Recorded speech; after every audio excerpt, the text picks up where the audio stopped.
예, 안녕하십니까. 지금 국회 기재위 간사를 맡고 있는 더불어민주당 관악을 국회의원 정태호입니다. 예, 저는 국정기획위원회에서 경제 1분과 위원장을 맡았습니다. 오늘 뉴스토마토 정책 포럼에 와서 이재명 정부의 경제정책 방향에 대해서 설명할 수 있는 그런 기회를 주셔서 감사드리고 영광으로 생각합니다. 저희들의 문제의식으로부터 시작을 하겠습니다. 아직 PPT가 안 떴는 거죠? 예, 한 1분 정도 필요하다고 봅니다. 그렇다고 하네요. 저희들의 문제의식은 지금 대한민국이 그 경제에 구조적인 저성장의 늪에 빠져 있다라는 문제의식에서부터 시작을 합니다. 그렇기 때문에 이 구조적인 문제를 해결하는 것, 그리고 좀 더 근본적인 새로운 경제의 틀을 만들어 나가는 것, 이런 점에서 저희들이 이재명 정부의 진짜 성장 전략, 이렇게 저희들이 이름을 붙여봤습니다. 나오나요?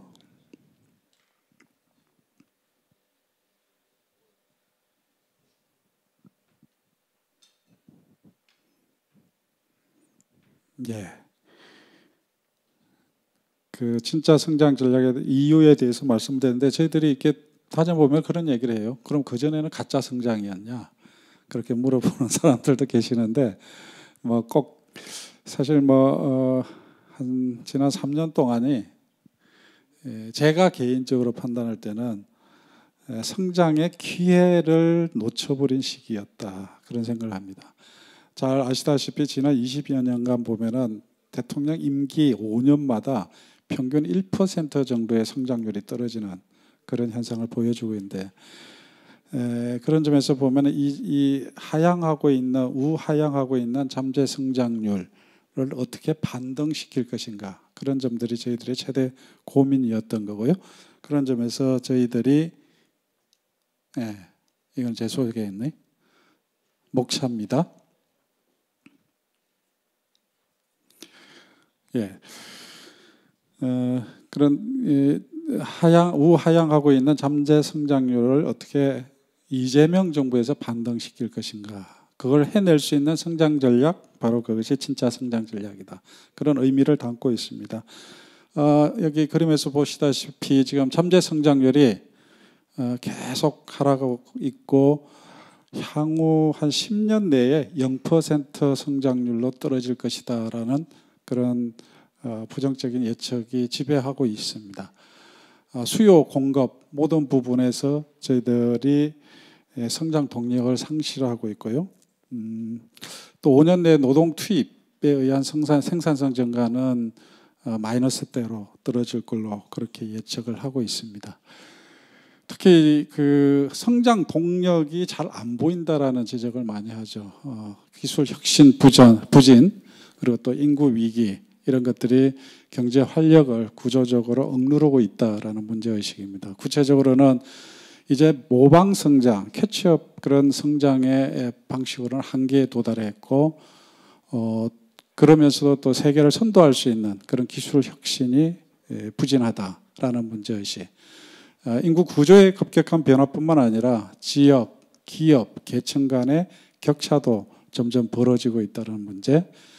그러면서도 한편 기술 탈취, 이런 불공정한 시장 질서는 제대로 개선되고 있지 않고, 노동시장의 이중 구조는 더 심화되고 있는 이런 상황들이 우리 경제를 구조적으로 그 활력을 억누르고 있다고 보는 거고요. 특히 이 자금이, 돈이 부동산 등에 집중돼 있고, 그러므로 인해서 생산적인 부분에서 투자가 잘 안 이루어지고 있지 못한 부분을 되게 심각하게 보고 있습니다. 실제로 가계부채가 우리가 GDP 대비 91% 정도 되는데요. 그중에 60%가 부동산 쪽에 주택담보대출로 가 있거든요. 이런 부분들을 어떻게 생산적인 부분으로 이 흐름을 전환시킬 것이냐, 그런 부분들이 저희들의 문제의식이고, 소극적인 또 재정 운영, 지난 재정 건전성 이런 논리로 사실상 재정이 제대로 기능을 못했습니다. 우리 재정, 그러니까 조세 부담률이 문재인 정부 2021년도에 약 22% 되던 것이 지금 작년에 17.8%로 떨어졌어요. 그러다 보니까 재정 규모가 절대적으로 부족하다 보니까 경기 조절 능력이라든가 소득 분배 능력이라든가 그다음에 자원의 효율적 배분이라는 그런 재정의 원래적인 기능이 완전히 상실된 그런 상태에 빠졌습니다. 이런 문제의식을 가지고 저희들이 이재명 정부의 경제 성장 전략을 만들었습니다. 성장의 새로운 틀을 만들어내야 된다라는 게 저희 문제의식이었고요. 기본 목표는 잠재 성장률을 다시 우상향시키는 걸 목표로 잡고 세 가지의 성장 전략을 만들었습니다. 첫 번째는 기술 선도 성장, 두 번째는 모두의 성장, 세 번째는 공정한 성장 이렇게 되고요. 그 다음에 이 세 개의 성장이 지속적으로 성장해 나가기 위해서는 그 밑에 있는 기반이 튼튼해야 된다고 해서 그 지속성장 기반 강화라는 정책 패키지를 만들었는데 그 내용은 자금 순환의 대전환 그리고 정부의 혁신 이 틀로 대한민국의 진짜 성장이 이루어진다라고 했고요. 그래서 저희들이 이름을 이재명 정부의 경제정책 방향은 3+1 진짜 성장 전략이다. 이렇게 저희들이 이름을 붙였습니다. 먼저 기술 선도 성장에 대해서 말씀드리겠습니다. 기술로 도약하는 글로벌 선도 국가인데요. 이 기술 선도 성장은 그야말로 지금은 대한민국이 지속적인 성장을 위해서는 기술에서 혁신적인 분야에서 세계를 선도해 갈 때 성장이 가능하다 이런 문제의식에서 목표로 잡은 건데요. 그 가장 중요한 거는 대한민국을 AI 시대로 전환하는 것입니다. 전 모든 분야에서 대한민국이 AI 시대로 전환하는 건데요. 대한민국의 IT 강국이 돼서 오늘날 선진국이 된 것처럼 AI 시대를 선도하는 걸 통해서 대한민국이 퀀텀 점프를 할 수 있는 그런 전략을 만든 것이고요. 두 번째로는 이걸 통해서 미래 전략 산업을 글로벌 주력 산업, 글로벌 산업, 선도 산업으로 육성합니다.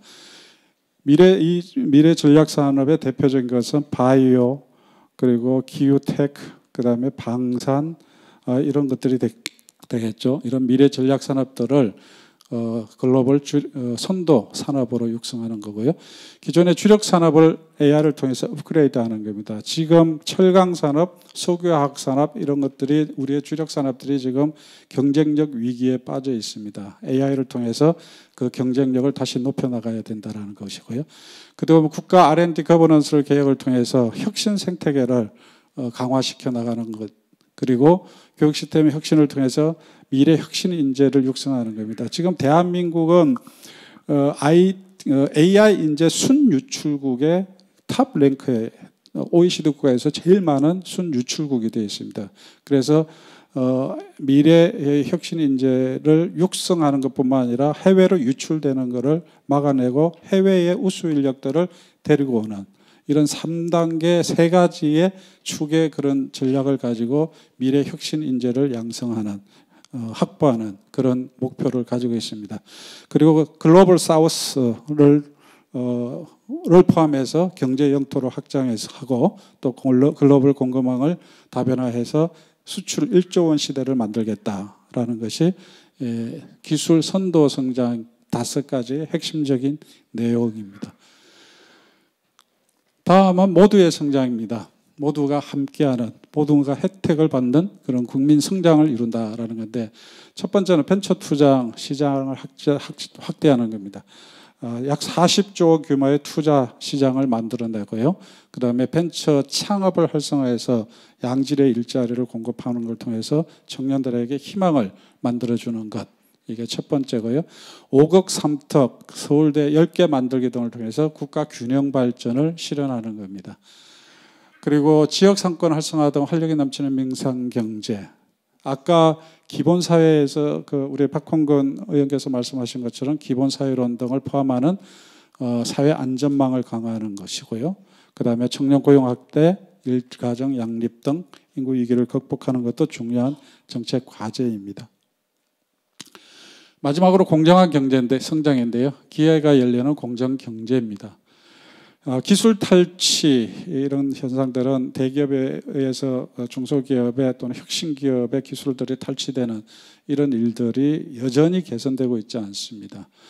그래서 소송에 들어가면은 중소기업들은 판판이 지는 이런 상황이라서 한국형 디스커버리 제도를 포함하는 등 기술 탈취를 근절하는 제도들을 저희들이 준비를 했고요. 그 다음에 지금 플랫폼 경제에서 일어나고 있는 불공정한 상황들을 해결하기 위한 플랫폼법을 만들어서 공정한 시장 질서를 만들어내는 것. 그 다음에 지금 단체 소송의 경우에는 허가를 받아야 됩니다. 법원의 허가를 받아야 되는데 이 단체 소송을 허가 없이 허가제를 폐지하는 걸 통해서 소비자 주권을 실현한다라는 게 두 번째 내용이 될 수 있을 것 같고요. 그 다음에 일한 만큼 대우받는 노동시장의 격차를 해소하는 것. 공정한 노동시장. 지금 노동시장이 이중 구조가 심각한 상황인데 이렇게 공정한 노동시장을 구축하는 것. 이렇게 세 가지의 공정 성장을 위한 정책들을 저희들이 중요한 과제로 선정을 해서 했습니다. 마지막으로 이제 지속 성장 기반을 강화하는 건데요. 지속 성장의 기반을 강화하는 것은 그렇게 세 가지입니다. 첫 번째는 부동산 중기 벤처 대출 위험 가중치 조정을 통해서 생산적 부분으로 자금이 이동할 수 있도록 하는 건데 여기에는 여러 가지 정책적인 수단이 DSR 관련해서 그러니까 총분채 상환 비율이라고 하죠. 그 DSR을 고도화시켜서 장기적으로 가계부채를 어떻게 줄여나갈 것이냐. 아까 말씀드린 것처럼 지금 GDP 대비 약 90%에 되는 이 가계부채를 80% 정도로 줄여야 성장에 대한 부담을 줄여나갈 수가 있다는 거죠. 학계에 의하면은 지금 90% 수준으로는 이 가계부채의 수준으로는 성장에 한계가 있다라는 게 지적이기 때문에 장기적으로 대출 가계부채를 줄여나가기 위한 그런 정책 수단들을 저희들이 제안을 했는데 그 중에 하나가 대출의 위험 가중치를 조정하는 겁니다. 지금 부동산 대출에 대해 주택담보대출은 위험 가중치가 15% 되는데 이걸 더 높이고 그 다음에 벤처 이런 데 투자하는 거는 위험 가중치가 400%로 되어 있는데 이거를 250% 정도로 낮추는 그렇게 되면은 대출의 흐름이 바뀌지 않겠냐. 그런 정책 수단들을 저희들이 제안을 하고 있고요. 두 번째로는 규제를 네거티브 규제로 전환하는 겁니다. 지금 규제는 할 수 있는 것만 그 규정을 하고 있는데 대체적으로 규제들인데 네거티브 규제를 해서 할 수 없는 것만 정해주고 모든 걸 다 할 수 있게 한다라는 거고 특히 신산업과 관련해서는 최대한 규제를 만들지 않도록 그렇게 하고 예외 조항 예외화 시키는 것 그리고 또 메가특구 도입을 통해서 신산업들이 지역에서 특히 많이 그 생산 활동을 할 수 있도록 그런 방향을 유도하는 게 두 번째고요. 그다음에 적극적인 재정, AI 정보, 그다음에 공공혁신 이렇게 되는데 특히 우리가 IT 강국으로 가는 데 있어서 정부의 역할이 엄청 중요했습니다. 전자정부 세계 1등 국가가 대한민국이었는데 AI 정부 세계 1등 국가가 되면은 AI 시대를 로의 대전환을 있어서 정부가 그런 선도적인 역할을 할 수 있게 해야 된다라는 겁니다. 이렇게 지속 성장을 위한 기반을 강화하는 것. 그래서 아까 말씀드린 것처럼 3+1 진짜 성장 전략이다 이렇게 말씀드릴 수 있겠습니다. 이 부분은 아까 조금 전에 설명을 드렸고요. 결국은 돈입니다. 이렇게 전략을 짜놨는데 집중적인 투자를 향후 2, 3년 동안 이루어질 때 이러한 성장 전략이 성과를 낼 수 있다고 생각을 하고 저희들이 국민성장펀드 원래는 100조 원을 저희들이 제안을 했었는데 대통령께 보고하는 과정에서 최종 국정과제로 채택되는 과정에서는 국민성장펀드가 150조 원으로 늘어났습니다. 이미 그 국회에서 법이 통과됐는데요. 산업은행이 정부 보정채를 발행해가지고 원래는 50조를 발행하기로 되어 있는데 이제 75조 원 75조 원을 발행해서 사실상 정부가 75조 원을 만들어내고, 그 다음에 여기에 민간이라고 하면은 정책금융기관까지도 포함합니다. 그 다음에 금융회사, 연기금, 그 다음에 일반 국민들까지 다 포함하는, 그래서 민간 쪽에서 약 75조 원이 매칭돼서 50조 원을 5년 동안 조성해서 집중적으로 아까 말씀드린 그런 성장 전략에 투자를 할 계획입니다. 근데 이게 문제는 이제 민간에서의 돈이 들어와야 되는데 불안하지 않겠습니까?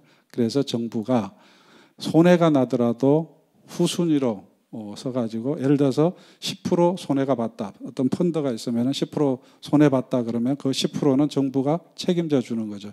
그러면은 민간은 손해볼 일은 없죠. 최소한 원금은 보장한다. 그런 정부 재정 후순위 보강을 통해서 민간의 참여를 유도하는 그런 정책을 저희들이 제안을 했습니다. 예, 그렇습니다. 기술로 선도하는 글로벌 선도국가, 그리고 성장의 결과를 함께 나누는 모두의 성장, 그리고 기회의 창이 열리는 공정한 대한민국, 이재명 진짜 성장 전략이 만들어내겠습니다. 고맙습니다.